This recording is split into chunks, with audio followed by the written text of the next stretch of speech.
Consumers will always be at odds with producers. In every exchange, each party is trying to gain the most, even when their demands are not in the best interests of the other partner. Mutually beneficial deals are only accomplished when both parties actively pursue the most gain for themselves. This is the nature of a free market, and it's a principle that I'm sure everybody watching is familiar with. So when it comes to the Halo franchise, it should be no different. However, what I found is that this practice is sometimes forgotten in the entertainment industry, where value is subjective. It's relatively straightforward for consumers and producers to determine how much a bottle of water is worth, but when it comes to entertainment, it's much harder to objectively value experiences that are subjective in quality. As a result, there are a lot of people who will, in response to regretting a purchase, determine that they just didn't like the game. And for the most part, this is true, but I think a trend has been created in which games can avoid mass criticism while lacking both qualitatively and quantitatively. To me, this is unacceptable. As the people who purchase games, we should be the ones to set high standards for every product.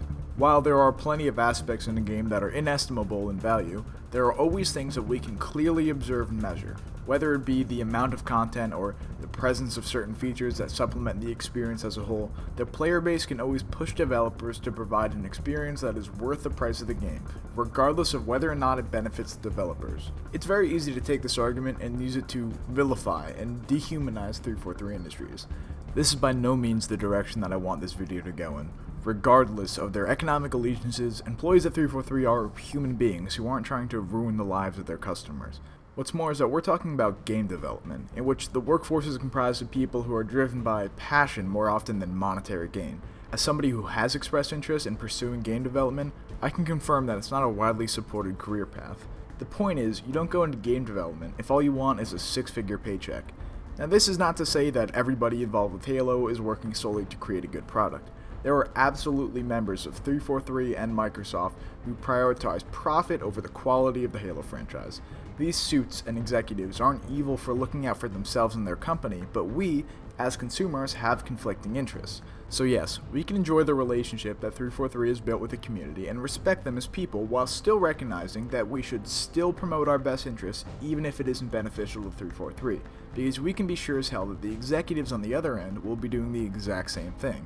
While many others in the community are on board with this ideology, there remain some who will refrain from criticizing the game on the grounds of giving 343 a break, or not complaining too much, or that the game is good enough already. I think that's ridiculous. Let me give you some examples of how these arguments have been used to defend Halo 5's flaws.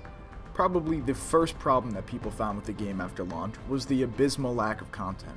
A short campaign, a handful of multiplayer maps, even less game modes, only 3 Warzone maps, no Forge, a broken theater, non-existent UI features, and limited custom game options.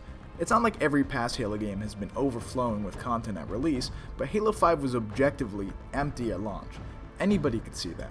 Despite this, there were still people who argued that games are now more expensive to make at this modern quality, and we really did get $60 worth of content.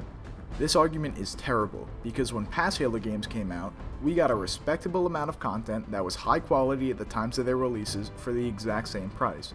Even if higher production costs are to blame, they don't excuse the lack in content, and we should all be pushing for the standards set by past releases. Speaking of content, let's talk about the DLC plan for Halo 5. I've said this before, and I'll say it again. I'm glad it's free, but when most of the post-launch content should have been in the game on day one, then it damn well better be free. Yes, the industry standard for DLC has dropped so pathetically low at this point that 343 seems like a saint for having the basic decency to not charge us for stuff we already paid for. Regardless, I still had to wait 9 months for features that I had already purchased and expected at launch. What's worse is that throughout all that time of waiting for content to slowly get released, I had to deal with a rec system. Now, an optional microtransaction system isn't the end of the world, but as an unlock system, it's inferior to past games in almost every single way, and Warzone, the game mode that almost single-handedly justifies its existence, would be better without it. The main excuse for the creation of the rec system was to fund the post-launch content. You're telling me that they need to keep milking money out of the game so they can finish working on features I've already paid for? I don't think so. Despite this, you will still see people argue that this system was necessary because it helped 343 make more content. Again, even if this was true, we shouldn't support a system that damages the experience just because it helps 343. Content remains to be an issue with Halo 5, a year and a half later and we still don't have everything you'd expect from a Halo title. multiple game modes, big team developer maps, and UI features to name a few. At this point, most people are sick of hearing complaints about content. They'll say that nothing is ever good enough for some people and that we should just be happy with what we have. But here's the problem. I want a Halo game with an abundance of maps and game types. I want a Halo game with healthy community features. I want a long campaign with a good story. I want a Forge that is more innovative and bigger than the last. And I want all of that at launch, and I know everyone else does too. Based off past releases, I used to feel that I could expect it, but even if the standards of past games are somehow more difficult for 343 to achieve, I will still push for the game that I want. Just like I drew the line at demonizing developers, I think it's also important that I draw the line at unreasonable demands. Clearly, there's a difference in demanding a Forge mode at launch and demanding a 50-hour campaign. The standards I set for the Halo franchise in this video are to, at the very least, quantitatively match the previous games. In my opinion, there is no reason to accept any less. Notice how I left gameplay out of this argument. As some of you may know, I strongly prefer the classic style over modern gameplay. I realize though that regardless of what style of play any future installments feature, any game that fails to deliver the full package on day one will fail. I don't think this franchise can survive another Halo 5 launch. So, while we continue to debate the future direction of the franchise, it's always important to keep the bar raised for every installment. I am not alone in this school of thought, but rather one of many, many others who are all advocating for active consumerism. It is vital that we remind ourselves not to be compliant, because if we don't push for what we want, then we won't get it.